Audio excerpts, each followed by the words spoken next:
કંસે મનમાં શંકા થઈ, નક્કી કર્યું કે હવે આના ઉદરમાં મારા શત્રુ વિષ્ણુએ પ્રવેશ કર્યો.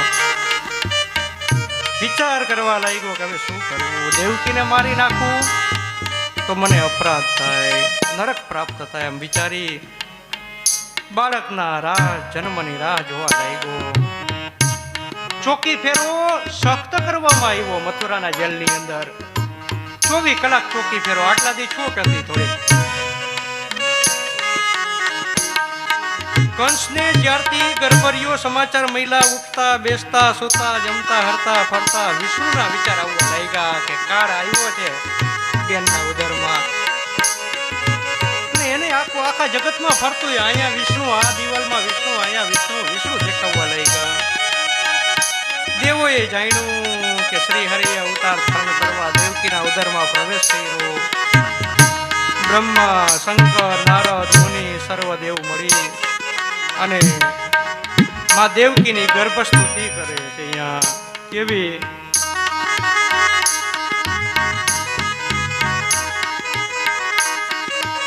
સત્યવ્રતમ સત્ય પરમ ત્રિસત્યમ સત્યસ્ય યોનિમ નિહતમ ચ સત્યે સત્યસ્ય સત્યમૃત્ય સત્યનેત્ર સત્યમ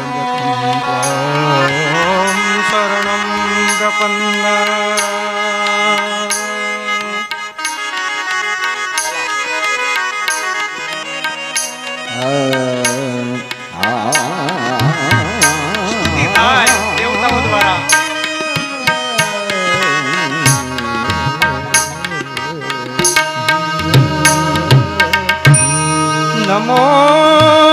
નમોસ્ત્વનંતાય સહસ્રમૂર્તયે સહસ્રપાદાક્ષિશિરોર્ભાવે સહસ્રનામને પુરુષાય શાશ્વતે સહસ્રકોટિ યુગધારિણે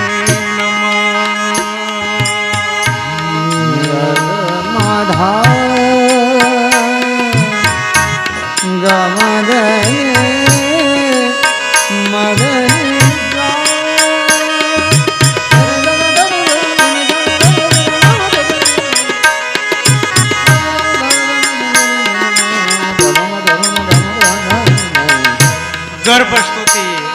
અને આ પ્રકૃતિના ભાઈ અત્યાર સુધી જો આ પ્રકૃતિ કઈક સાથ દે જો આપણે. હા, ગર્ભસ્તુતિ થવા લાગી અને કૃષ્ણ પરમ પાવનકારી પ્રાગટ્યનો સમય પાકી ગયો. દિશા બધી પ્રસંજનાય. આકાશમાંથી નિર્મળ નક્ષત્રનો ઉદય થાય છે. નદીઓના જળ સ્વચ્છ થઈ ગયા છે. જળાશયોમાં ખીલેલા કમળ શોભાયમાન થયા. વનની અંદર વનરાયુ પણ પૂર્ણ કિરાએથી લઈ લીધી. બ્રાહ્મણોની યજ્ઞશાળામાં અગ્નિઓ શાંતપણે હવિષ ગ્રહણ કરી રહ્યા. કાર્તક, માગસર, પોષ, માસપતિ, શ્રાવણ મહિનો આવ્યો. અંજવાળું ગયું ને અંધારિયું આવ્યું સાહેબ. એકમ ગઈ, બીજ ગઈ, ત્રીજ ગઈ, ચોથ ગઈ, પાંચમ પણ ગઈ, છઠ ગઈ, સાતમ ગઈ, આઠમ ગઈ. આખો દિવસ જેમ રામ જન્મમાં હર્ષોલ્લાસ થતો આવા હર્ષ થવા લાગ્યા. સાયંકાળ થયો, સંધ્યા થયો. દેવકીજીને આનંદ નથી જમાતો.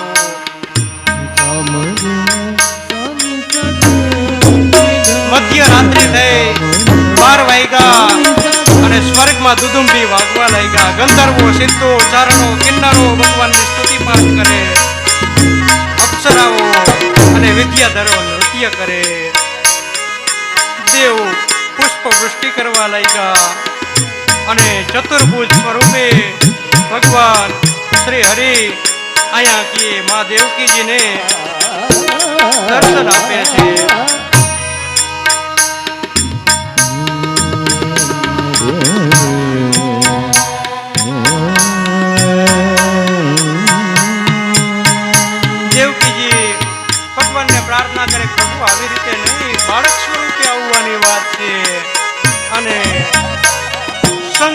ગદા કદમતી શોભાવાળું આપનું અલૌકિક ચતુર્ભુજ સ્વરૂપ આપ સમેટી દો.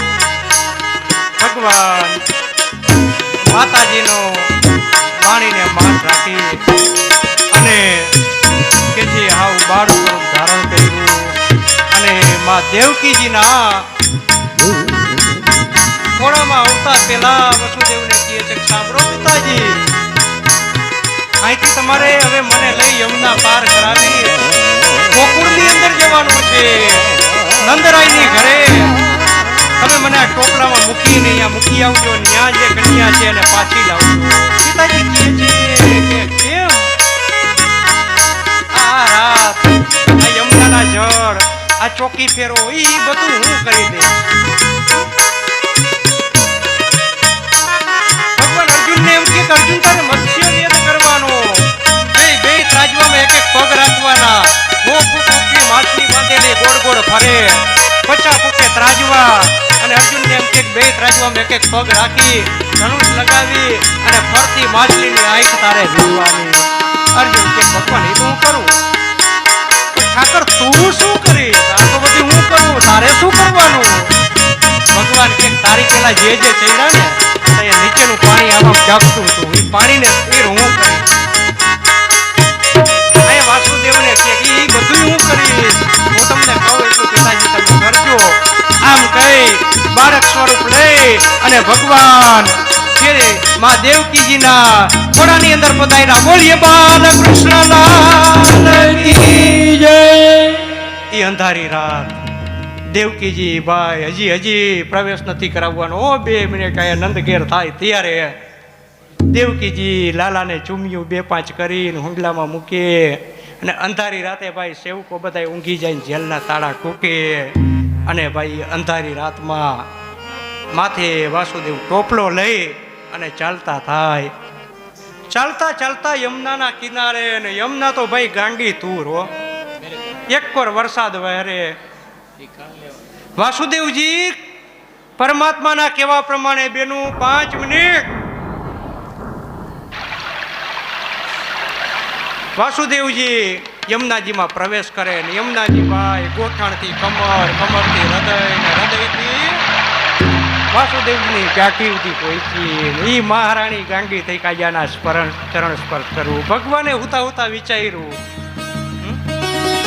કે ચરણ સ્પર્શ કરવા આવશે તો મારો બાપ ડૂબશે, અને બાપને ડૂબાડીને છોકરાએ કોઈ દી મહાન ન થવું. ભાઈ યાદ રાખજો સંસારમાં, હા તમારા બાપને ડૂબાડીને કોઈ દી મહાન ના થવું.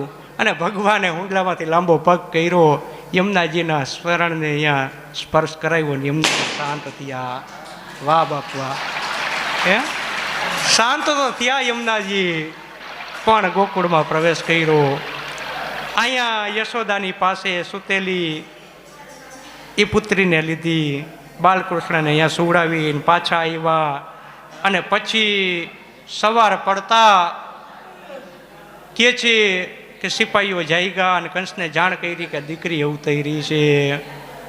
કંસ એકદમ ક્રોધાયમાન થઈને કે આ દીકરી જ મારો કાળ હોય. આવ્યો હે આરી તરફ વાસુદેવજી કહે છે કે છોડી દો આ દીકરીને. કંસ આ ક્યાં તારો કાળ, આ તો અબડા તને શું મારશે? કે નહીં નો છોડવું, કે છોડી દે. કંસે દીકરીના પગ પકડ્યા, દીકરીને આમ ઘુમેડી જેથી પછાડવા જાય અને ખડખડા કહી છે યોગમાયા કે હે કંસ તું કોણ મને મારવા વાળો? અરે તને મારવા વાળો તો એની જગ્યાએ સલામત સ્થળે પહોંચી ગયો, તારા તાકાત હોય તો હવે એને ગોતી લે જા. આમ કહી અને યોગમાયા વીજળીના ચમકારાની જેમ અદ્રશ્ય થઈ ગઈ. અને આ તરફ કે છે હવારમાં એ ગોકુળની અંદર નંદ બાબા ગાયોની સેવા કરવા માટે વહી જાય, અને ઝીણા ઝીણા ત્યાં કહે છે મધુર એવા કોયલના ટવકારા અને સંભળાતા હોય. ત્યારે નંદરાજાની બેને જોયું કે બાળક રોવે છે, અને બાળક યશોદાને પડખામાં રોતું હતું. માં યશોદાને ખબર નહીં. ગૌશાળાની અંદર આવી અને કહે છે કે બધાઈ હો ભાઈ, બધાઈ હો. તો કે કા अरे पुत्र का जन्म हुआ है भाई. नंदराय